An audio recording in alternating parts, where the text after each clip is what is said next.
sinabi ko na kailangan mong pamblock out sa akin. So, yun nga, buti kumana, ang dami namin na puntos doon sa position na yun. So, ayun, buti na lang. Kasi yung iba kasi, pero pa rin natin pamilya na hindi ko siya. Sobrang thankful kasi kahit pa parang ang laki ng naitulong niya, especially yung tips. Kaya nga, ginawa ko ng board set, binubas namin yung mga spiker din. Try namin maka-warm up siya. Hindi naman maka-warm para pang-tips din. Ready na siya. Yes, so yun. So, thank you talaga. Yes, Enyo, siyempre maghahanda namin kasi maganda rin yung kinikilos ng mga players nila. But of course, hindi kami nawawalan ng pag-asa kasi kumbaga medyo nakakakyat na kami. Yung butas nga ng karayo, medyo napapano na namin, napapalaki namin ng konti. So, siguro practice pa mabuti, hindi kami pwede mag-relax kasi mas magiging intense yung mangyayari dito. Gano'n marami ang interest sa inyo kasi tatlong door na yun tapos apat mga kayo sa ano. Yes, so wala akong maano talaga dun sa ano namin.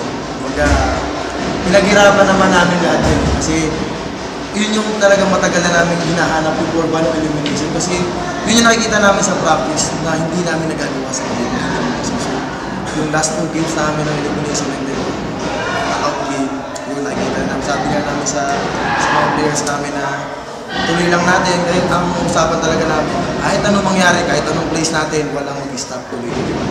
Coach, how happy are you with your performance of your middle blockers? Kasi the first few games ng season, binabalasan mo yun, Coach. Tapos ngayon, sobrang lakas na nila ngayon. Naging focus mo ba yan sa practice? Bali, yes. Part sila nung pinofocus namin kasi ang laki ng magiging tulong nila. Not only kasi ang inano namin sa kanila, number 1 na magiging trabaho nyo is kailangan makablock tayo.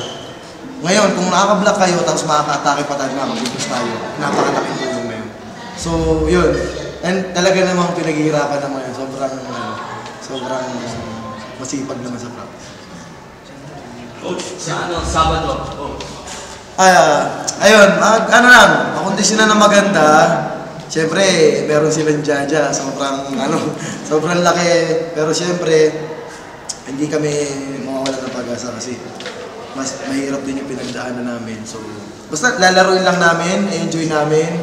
But of course, nakafocus. Coach, nag-meditate yung team bago mag-third set yata? Yes. Ako ba yun? No. Actually, ginagawa ko siya before. Kaya lang, hindi pa rin yung acceptance ng players kasi wala pa doon.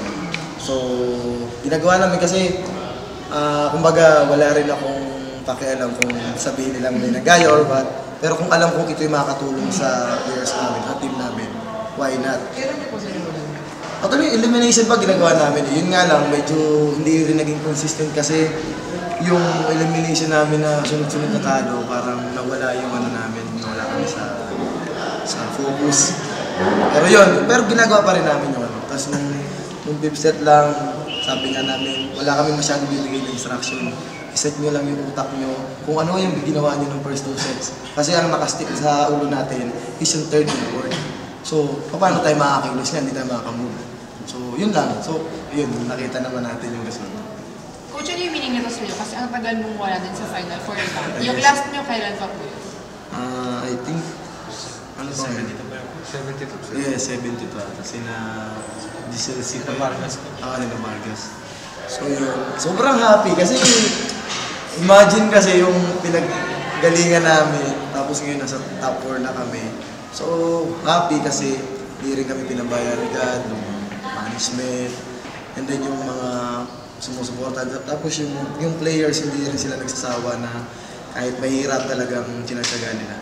Of course kami, coaching staff, non-stop na pagtuturo, tsaga, sa'yo. Ayun. Coach, thank Thank you, Coach. See you Saturday. Saturday, sana magkita ulit tayo dito.